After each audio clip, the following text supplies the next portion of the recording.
Olá pessoal, mais uma vez aqui estamos nos encontrando e desta feita vamos falar daquelas coisas que atrasam a nossa vida, a inflação e o desemprego. O que é a inflação, como ela é mensurada, como o Banco Central trata a política inflacionária, como o desemprego é visto e como ele é conceituado. Esses vão ser os nossos temas aqui dessa aula 4. Vamos a ele e mais uma vez sejam bem-vindos.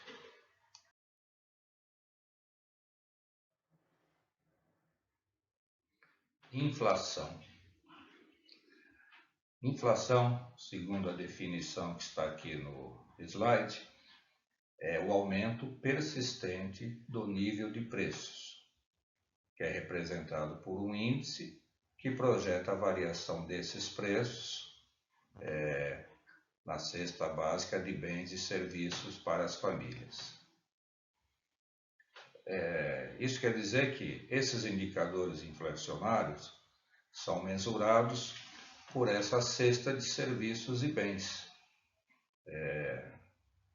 mas os seus índices não mostram efetivamente esse custo real de vida, porque esses bens já estão pré-determinados e quando há variação nesses preços, praticamente a inflação é projetada dentro desse bens e serviços.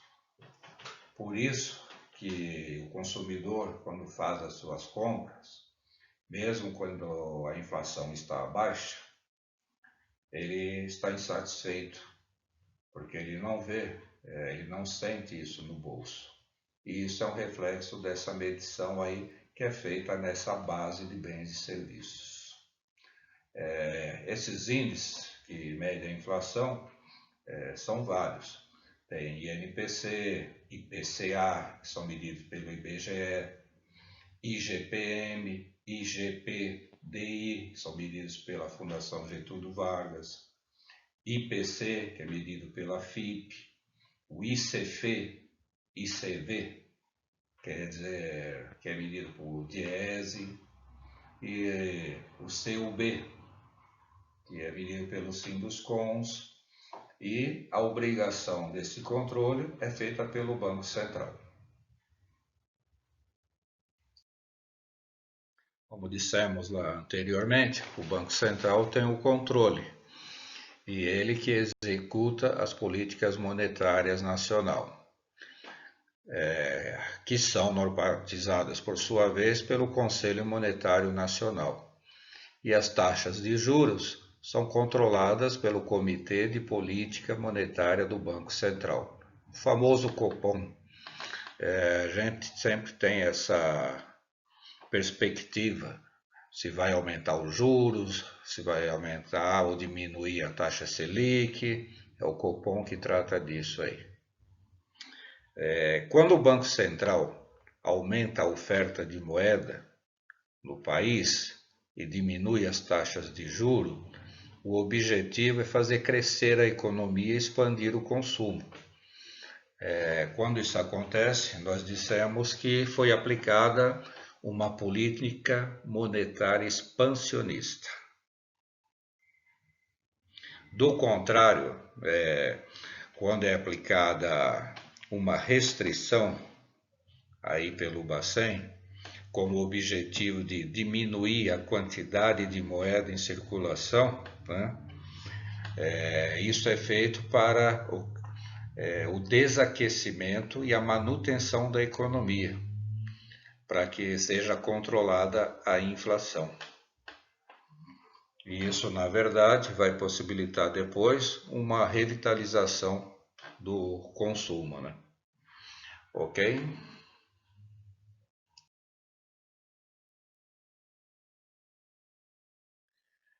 Olá, gente bonita. Bom, vamos mexer um pouquinho aqui com matemática, né? Afinal, esse é o foco.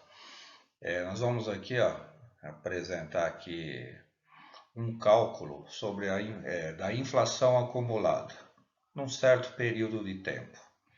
nós temos aqui uma tabelazinha aqui, né? Foi retirada do IBGE e ele nos mostra a inflação acumulada dos anos de 2016 a 2018.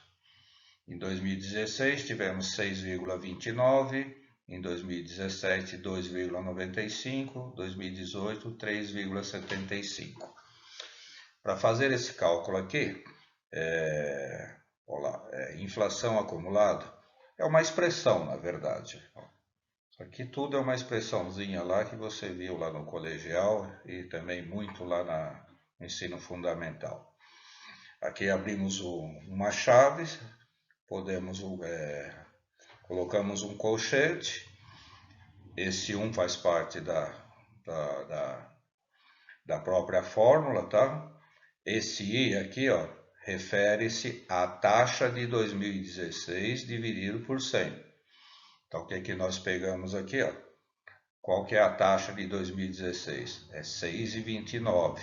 Então, vai por aqui e vai dividir por 100. E assim, da mesma forma aqui, ó. 2017 é 2,95, vamos dividir por 100. 2018, 3,100 dividido por 100.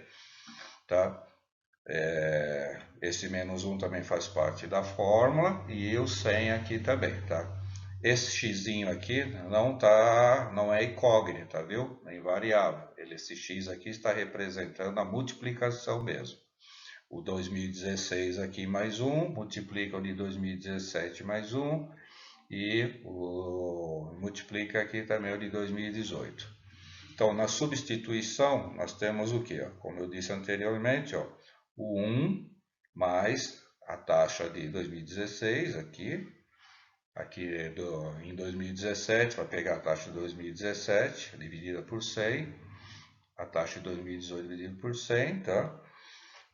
Lembra que a gente faz primeiro os parênteses, resolve primeiro o que está no parênteses, tudo que está no parênteses, depois vão ficar os colchetes, resolve o que está nos colchetes e por último a chave.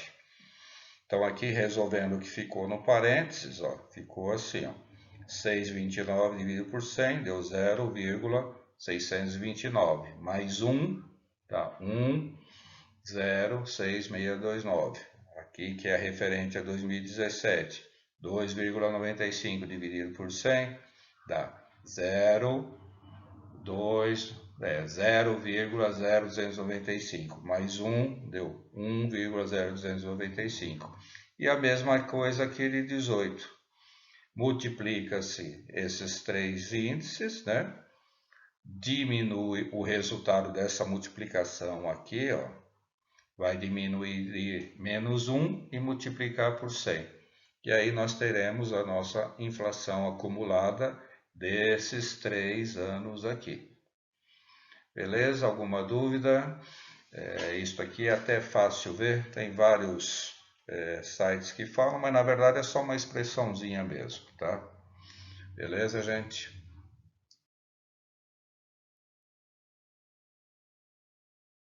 Pessoal, só complementando aqui, para não deixar nenhuma dúvida, se você somar aqui o ano de 2016, da inflação acumulada, com 2017 e 2018, você vai ter 12,99.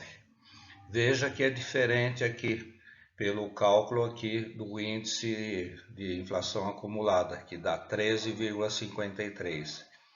Essa diferença se deve pelo seguinte, que de 2016 a 2018, a inflação acumulada de 2016, ela passou por 2 anos. Então ela tem que ter esse reajuste aqui, tem que ter a correção. E a mesma coisa de 2017 para 2018, ela tem a correção também de 1 ano. Por isso que no cálculo aqui dessa expressão, nós temos 13,53, que é o fator correto para se calcular a inflação acumulada, e não simplesmente somar os 3 anos. Entendido? Então vamos seguir, minha gente. Bem, seguindo aqui no segundo tema da nossa quarta aula, nós temos aqui o que é o desemprego, que é uma pessoa desempregada. Ao contrário do que as pessoas pensam, o desempregado não é aquele que não trabalha, né? Veja aqui, ó, que para conceituar o desemprego, de acordo com Gregory Mankiw, um economista renomado, né, deve-se estabelecer uma divisão da população, né, economicamente ativa e separá-la em 3 grupos. O empregado, o desempregado e aquele que está fora da força de trabalho. O empregado é aquele indivíduo que ofertou a sua mão de obra e conseguiu vender o seu tempo. E ele recebeu por isso. Então ele conseguiu um emprego.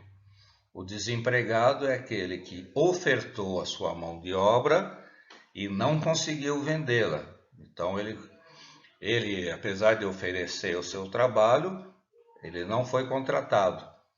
E aqueles que estão fora da força de trabalho é aqueles que não se preocuparam com isso. Eles não ofertaram a sua mão de obra. E, obviamente, que não tem remuneração. Só para finalizar, é muito comum desempregados serem confundidos com quem está fora da força de trabalho, o que não é verdade. Quem está fora da força de trabalho, como vivo, segundo Mankiw, são as pessoas que nem se preocuparem em oferecer a sua mão de obra. Mas, né, para se ter noção de pessoa desempregada, é bom saber aqui dessas conceituação aqui.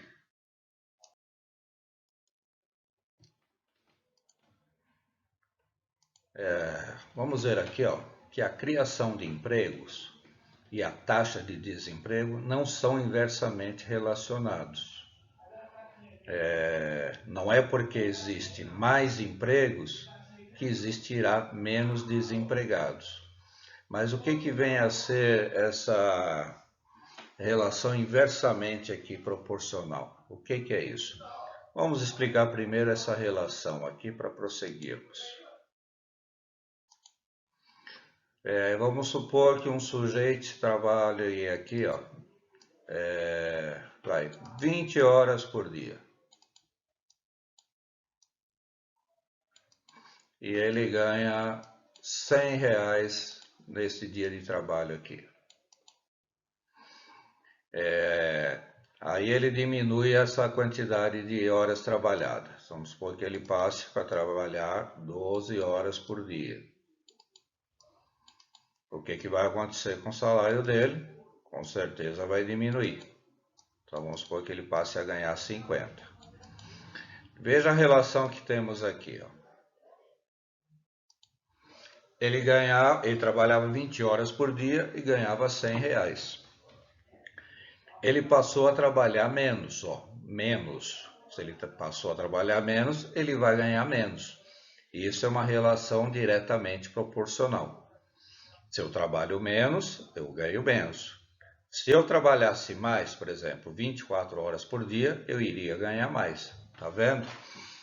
Trabalha menos, ganha menos. Trabalha mais, ganha mais. Então, vamos ver agora a relação inversamente proporcional, como ela se dá. Suponha que você esteja numa estrada a 100 km por hora. E você quer chegar numa determinada cidade, tá? Que esteja a 20 km. Tá? E você leve, vai 1 hora para fazer esse percurso aqui de 20 km. Agora você, numa outra situação, você está andando a 200 km por hora. Primeiro que você vai tomar várias multas aqui, né? Mas você faz esse mesmo percurso de 20 km em meia hora. Está vendo a relação? Você estava a 100 km por hora, né? Aqui, e fazia um percurso em 1 hora. Você aumentou a velocidade, você fez o mesmo percurso em menos hora. Aumentou a velocidade, fez menos tempo aqui. Tá vendo? Isso é uma relação inversamente proporcional. Ok? Deu para entender? Ó, continuando aqui, ó. Vamos apagar isso aqui, gente. Só para a gente finalizar aqui. Vamos ver se deu para entender aqui, ó.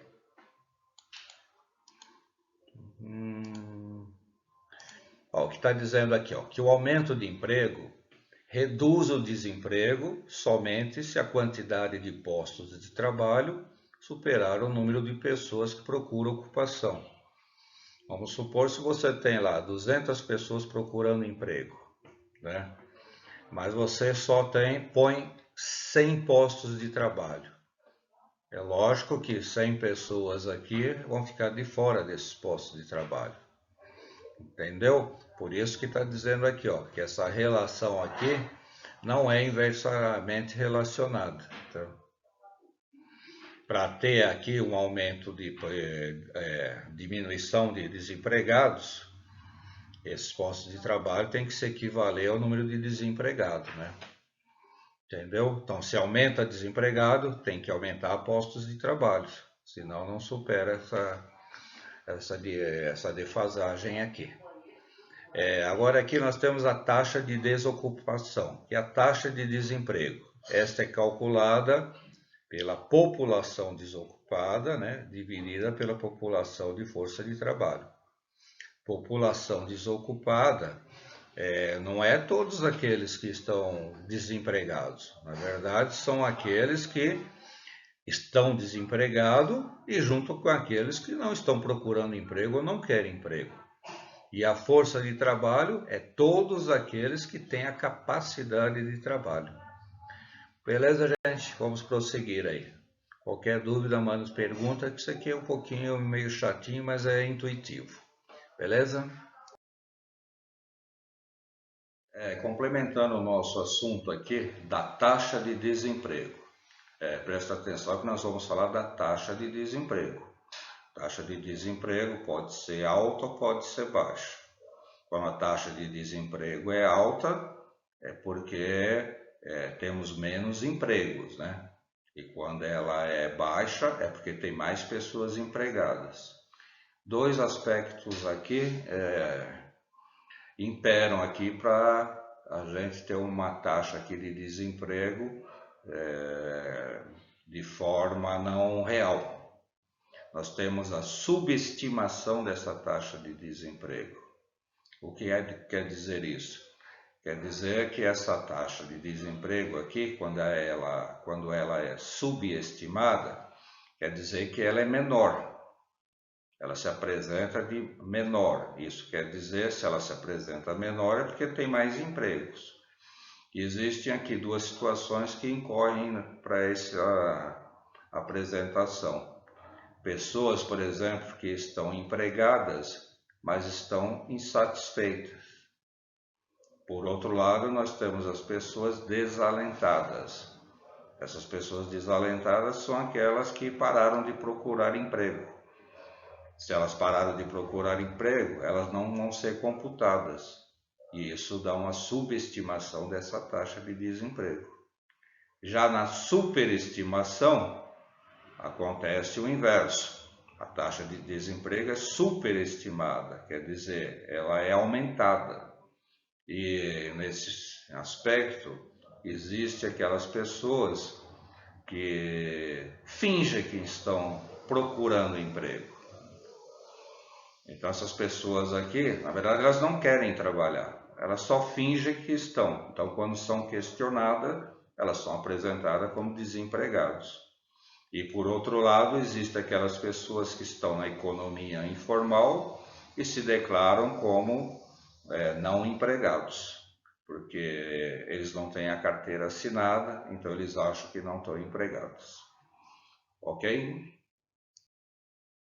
Bem, moçada, encerramos aqui a nossa primeira parte aqui desse curso de extensão, onde apresentamos alguns conceitos de forma resumida e numa linguagem que você pudesse entender, para que visse como é que funciona alguns aspectos que se apresentam no nosso dia a dia aí, e que às vezes nos deixam dúvidas. Tentamos aqui, ao máximo, explicar de uma maneira comum para que você pudesse ter esse conhecimento e compreender um pouco mais. Mas qualquer dúvidas e qualquer questionamento, tem alguns pontos aí na internet, até alguns livros de alguns autores que acabam trazendo isso também de uma forma simplificada, para que você possa ter um entendimento melhor. Bom, no nosso próximo assunto, nós entraremos um pouco na matemática financeira, que também se faz presente aí na nossa vida, e vamos explorar um pouquinho mais aqui. Um abraço, até mais, gente.